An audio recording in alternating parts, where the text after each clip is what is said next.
Security! We have an intruder on 63. Randy Roberts' voice echoed through the penthouse, his finger jabbed toward Evelyn like a weapon. I don't know which cleaning crew you snuck in with, but you picked the wrong building to rob. Evelyn's jaw tightened. Her hands stayed raised, steady. I'm not a thief. I'm the only person here who can open your vault. Randy laughed, cold, dismissive. A street rat solving quantum encryption? Call the police now. The technician circled closer. Whispers rippled through the room. Who does she think she is? Probably casing the place for weeks. These people never learn. One guard reached for his cuffs. Evelyn didn't flinch. 17 hours until your Shanghai deal dies, Mr. Robert. Your team failed. Your systems are compromised, and I know exactly who did it. The guard froze. Randy's smile vanished. But here's the real question. What secret was Evelyn hiding that made a billionaire's vault worth more than her freedom? The fluorescent lights of Thompson Tower hummed at 2:47 a.m. 63 floors of glass and steel stood silent against Manhattan's skyline. Inside the penthouse security suite, billionaire Randy Robert paced like a caged animal. His tie hung loose, his $4,000 shirt was wrinkled, and the veins on his temples pulsed with barely contained fury. 17 hours! His voice was barely a whisper. We have 17 hours before the Shanghai deal collapses, and you're telling me the vault won't open? 3 technicians in white coats stood frozen before him. The oldest one, Peterson, clutched a tablet like a shield.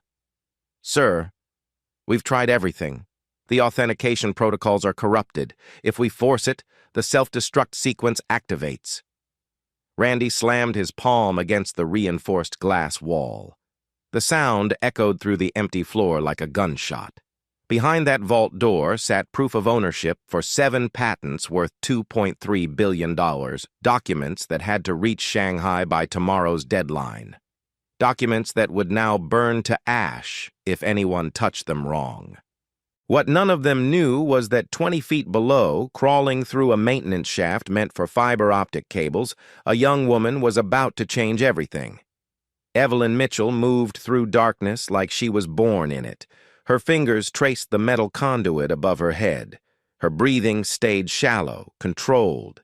She'd memorized the building's blueprints 3 weeks ago, every vent, every blind spot, every rotation of the security cameras. She wasn't here for money. The orphanage records. That's all she wanted. 12 years of searching had led her to this building. Thompson Tower's charitable foundation had absorbed the files when St. Augustine's closed in 2009. Somewhere in this tower was the identity of the woman who'd protected her. The woman who'd vanished the same night Evelyn aged out of the system. The woman whose face she could barely remember but whose voice still echoed in her nightmares. Run, baby. Whatever happens, you keep running. Evelyn's throat tightened. She pushed the memory down. Above her, voices filtered through a ventilation grate. Angry voices, panicked voices. The quantum encryption layer is conflicting with the biometric overlay. Patch log shows unauthorized modification at 11:43 p.m. Robert is going to destroy us if we don't fix this. Evelyn froze. Quantum encryption. Biometric overlay. Her mind raced through the fragments she'd caught. She pressed her eye to the grate above her.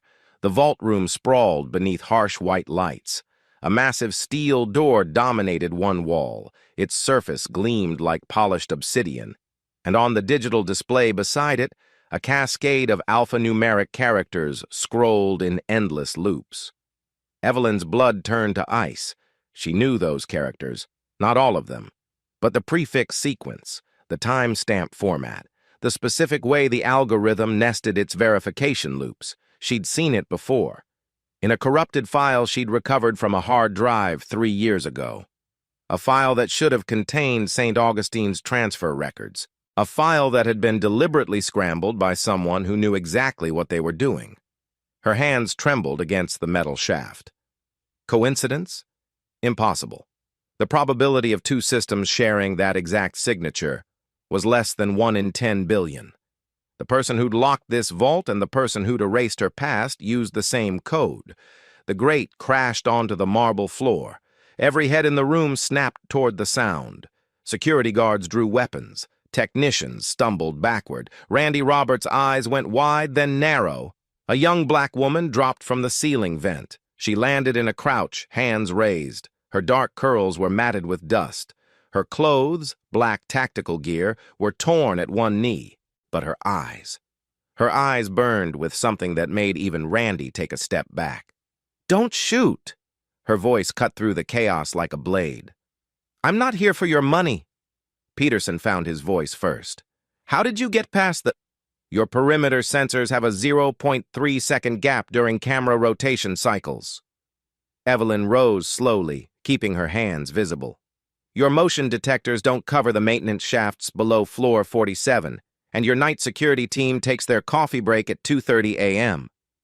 Silence. Randy stepped forward, his expression shifting from shock to cold calculation. "You broke into my building to lecture me about security flaws?" "I broke into your building to access your charitable foundation archives." Evelyn's gaze never wavered. "But I heard your problem, and I can solve it." A technician laughed. The sound was high, nervous. You think you can crack quantum encrypted? Your vault uses a hybrid authentication system." Evelyn's voice remained steady. "Legacy quantum encryption from the 2019 installation, integrated with the new biometric suite you added 18 months ago. Someone patched the interface layer with malicious code. The patch inverts the temporal filter. Every correct command registers as incorrect. Every unlock sequence triggers lockdown." The laughter died. Randy's eyes flickered to Peterson. The older man's face had gone pale. "That's accurate, sir." Randy circled Evelyn like a shark testing prey.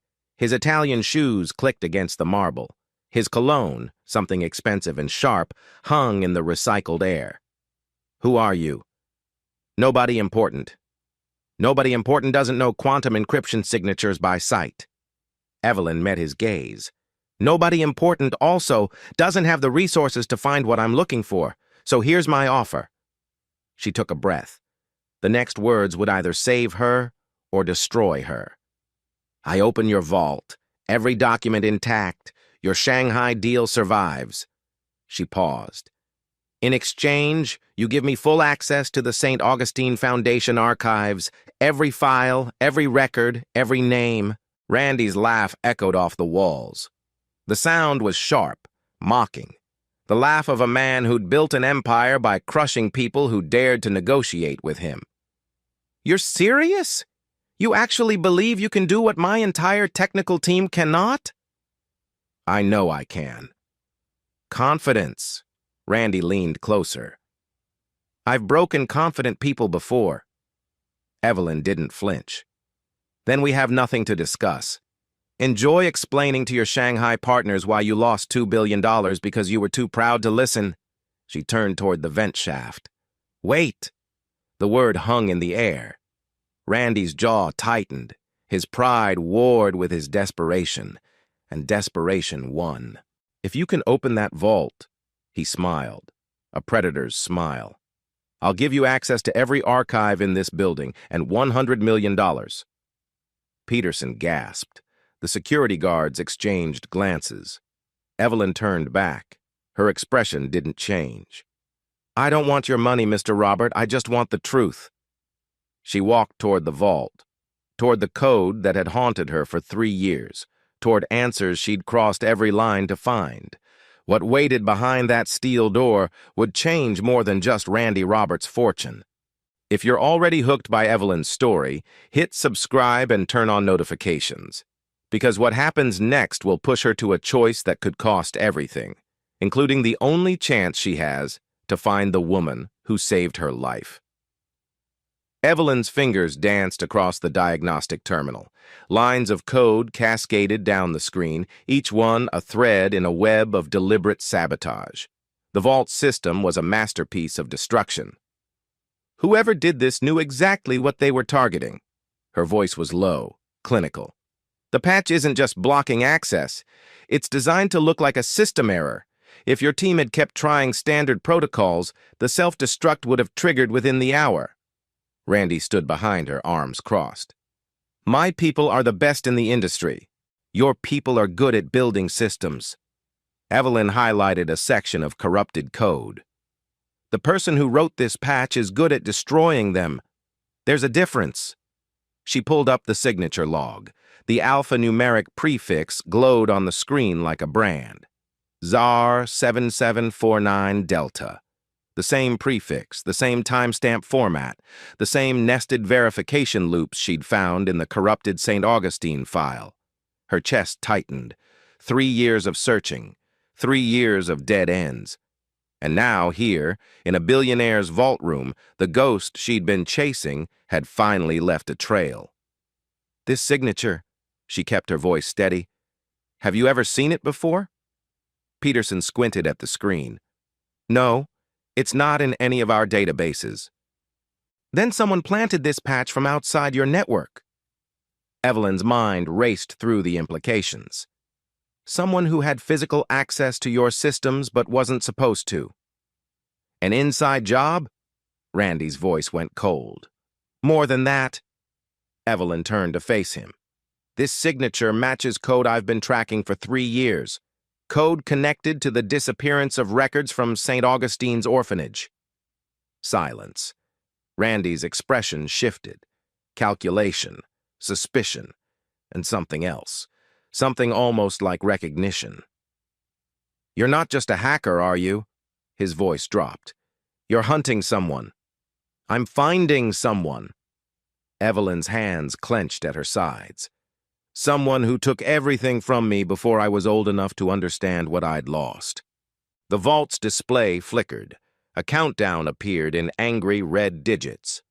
02-47-33. What is that? A technician's voice cracked. Evelyn was already back at the terminal. Her fingers flew across the keyboard. Code scrolled past faster than most humans could read. The patch has a failsafe. Her voice was tight. Nearly 3 hours until the self-destruct sequence becomes irreversible. After that, nothing can stop it. Randy grabbed her shoulder. His grip was iron. Then open the vault. Now. It's not that simple. She pulled up a schematic of the vault's authentication architecture. 2 systems, 2 eras of technology, bound together by a bridge of corrupted code. I have 2 options. Evelyn pointed at the screen. Option 1. I strip the patch immediately. The vault opens. Your documents survive. But the moment I remove that code, the signature data self-erases. Every trace of whoever did this vanishes forever. Randy's grip loosened. And option 2? I build a bypass, a temporary bridge that syncs both authentication systems while preserving the patch data. If it works, the vault opens, and I can trace the signature back to its source. If it works? Evelyn met his eyes. The margin for error is 0.1 seconds. 1 microsecond too slow, and the self-destruct triggers. Everything in that vault turns to ash. The countdown pulsed on the screen. 02.44:18. Randy stepped back. His face had gone gray.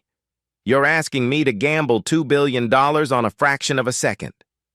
I'm asking you to let me find the person who tried to destroy you. Evelyn's voice hardened. The same person who destroyed my chance at knowing where I came from. This is bigger than your merger, Mr. Robert. This is about stopping someone who's been erasing lives for years. Peterson cleared his throat. Sir, the conservative approach. Would you rather be safe and ignorant, Mr. Robert, or would you rather know who stabbed you in the back? Randy Robert had built his empire on calculated risks. Every merger, every acquisition, every hostile takeover, numbers, percentages, probability matrices. But looking at this woman, this nobody who'd dropped from his ceiling with fire in her eyes, he saw something that didn't fit his equations. She wasn't desperate. She wasn't greedy. She was certain. Why? The word came out rougher than he intended. Why risk everything for records about an orphanage?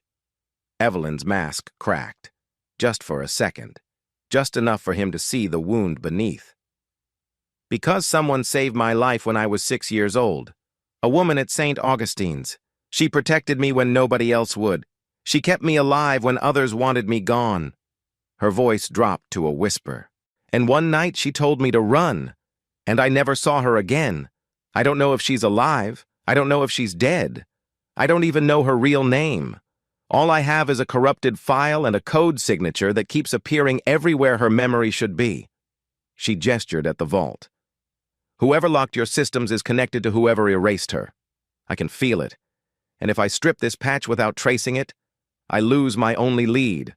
I lose her. Forever. The countdown ticked. 02, 38, 51. Randy looked at the vault, then at his technicians, then at the woman who'd broken into his building and somehow become his only hope. Do it. His voice was quiet. Option 2. Peterson stepped forward. Sir, the liability, I'll take responsibility. Randy cut him off. All of it. The board, the shareholders, the lawyers. If this fails, it's on me. He looked at Evelyn. Don't miss. The next 90 minutes were a symphony of controlled chaos. Evelyn commandeered 3 workstations. Code flowed from her fingertips like water. The technicians watched in stunned silence as she dismantled the patch's architecture piece by piece, mapping every trap, every failsafe, every hidden trigger. The quantum layer cycles every 0.4 seconds. She didn't look up from her screen. The biometric system requires exactly 0.3 seconds to authenticate. That leaves a 0.1 second window where both systems are in sync. That's impossible to hit manually. Peterson's voice was hollow. Not impossible, just extremely difficult. Evelyn pulled up a new window. Lines of custom code filled the screen. I'm writing a bridge protocol. It'll inject a sync command at the exact microsecond when both systems align. The patch will think it's executing normally while the vault actually receives the correct authentication. Randy leaned over her shoulder. And if your timing is off, then the patch detects the anomaly. Self-destruct triggers. We have 15 seconds of screaming before everything inside turns to plasma. Evelyn's fingers never stopped moving. So let's not be off. The countdown blazed red. 0:31/17. Sweat dripped down Evelyn's temple. Her eyes burned from staring at the screen. Every muscle in her body was rigid with focus. The bridge protocol was ready. 147 lines of code that represented 3 years of hunting, 12 years of searching, and a lifetime of not knowing where she belonged.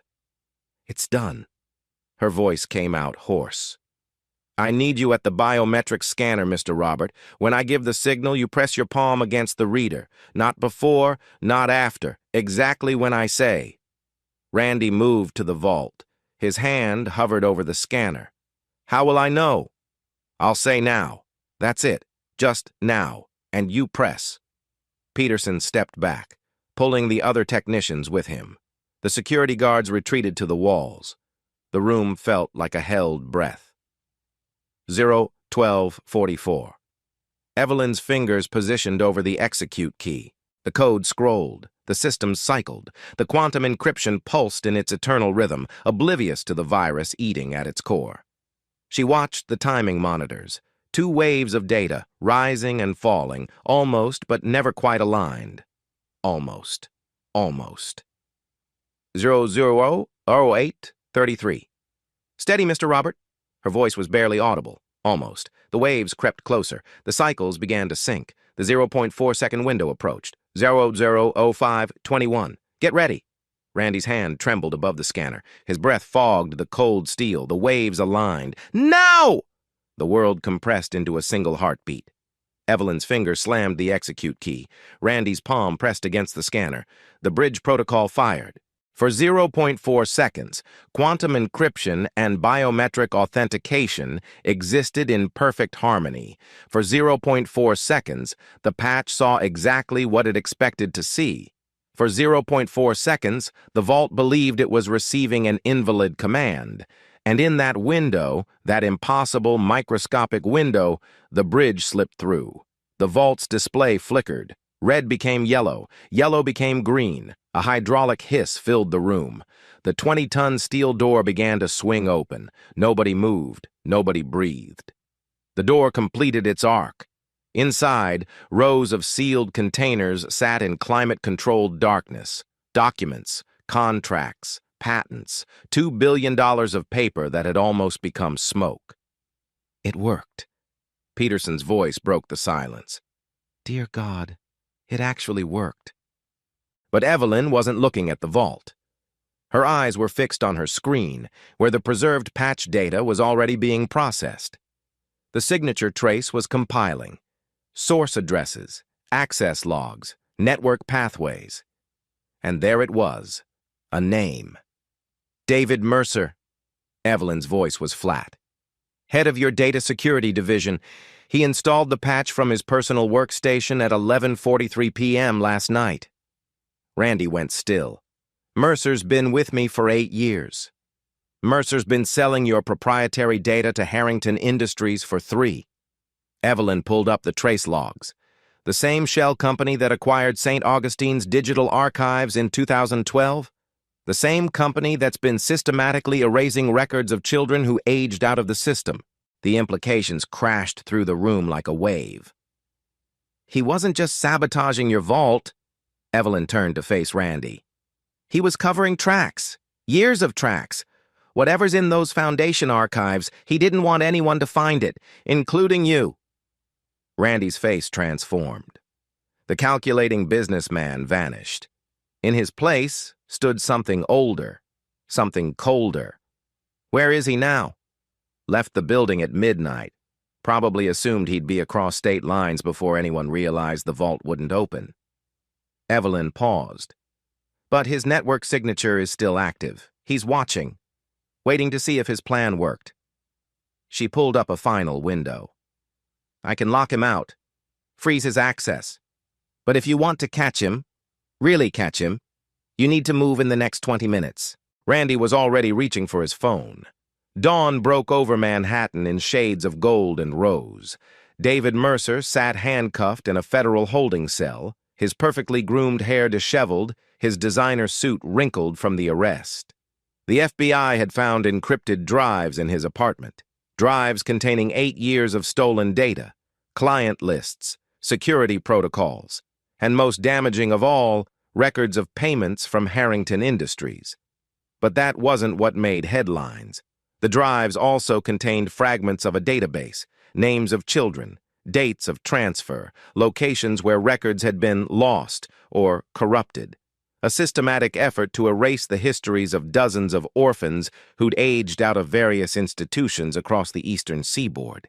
Why? The investigation would take months to unravel, but Evelyn didn't need months. She needed one file, one name, one answer. The Thompson Tower archives occupied a climate-controlled room on the 42nd floor. Row after row of sealed containers held decades of charitable foundation records. Randy Roberts stood at the door, watching as Evelyn moved between the shelves with trembling hands. I've had my legal team expedite the access. His voice was quiet. Whatever you find, it's yours. No restrictions. Evelyn nodded without turning around. Her fingers traced the labels. St. Augustine's Children's Home, 1998-2009, transfer records, personnel files, medical documentation, and there, at the end of the third row, special cases, restricted access, ward files. She pulled the container down. Her hands wouldn't stop shaking. Inside, beneath layers of yellowed paper and faded photographs, a single manila folder bore a handwritten label. Mitchell, Evelyn. Dobb, 03-15-1995. Primary guardian, Eleanor Vance. Eleanor. The name hit her like a physical blow. She sank to her knees, the folder clutched to her chest. Eleanor Vance. She'd had a name, a real name, not just the kind woman, or the one who hummed lullabies, or the shadow in my memories. Eleanor Vance. Evelyn opened the folder. The photograph was faded but unmistakable. a woman in her 30s with warm brown skin and gentle eyes.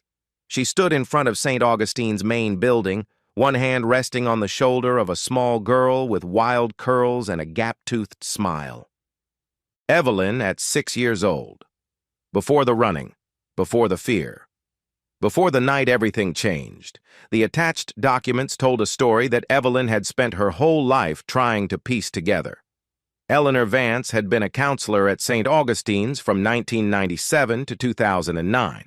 She'd taken special interest in the children others had given up on, the difficult cases, the traumatized ones, the kids who flinched when adults came too close. But in 2009, she'd discovered something, an embezzlement scheme. Funds meant for children's welfare being siphoned through shell companies. When she'd tried to report it, her files had been destroyed, her records had been erased, and she'd vanished. Not died. Vanished. The last entry in her file was a forwarding address, a small town in Vermont, dated 3 days before St. Augustine's officially closed. Evelyn's heart stopped. Randy found her still kneeling among the archives, the photograph clutched in her hands. "Did you find what you were looking for?" Evelyn looked up. Her eyes were wet, but her voice was steady. "She's alive. She might be alive." The words came out like prayers. "There's an address, Vermont. It's 16 years old, but it's something. It's more than I've ever had." Randy knelt beside her. For a long moment, he didn't speak. Then quietly, "My jet can have you there in 2 hours." Evelyn shook her head. "I can't accept—" "You saved my company. You exposed a traitor who'd been bleeding me for years. You handed federal prosecutors the biggest corporate espionage case in a decade." Randy's voice carried something she hadn't heard before. Respect. "And you did it for free because you were looking for a woman who once showed you kindness." He reached into his jacket, pulled out a business card. "The 100 million was a joke when I made it.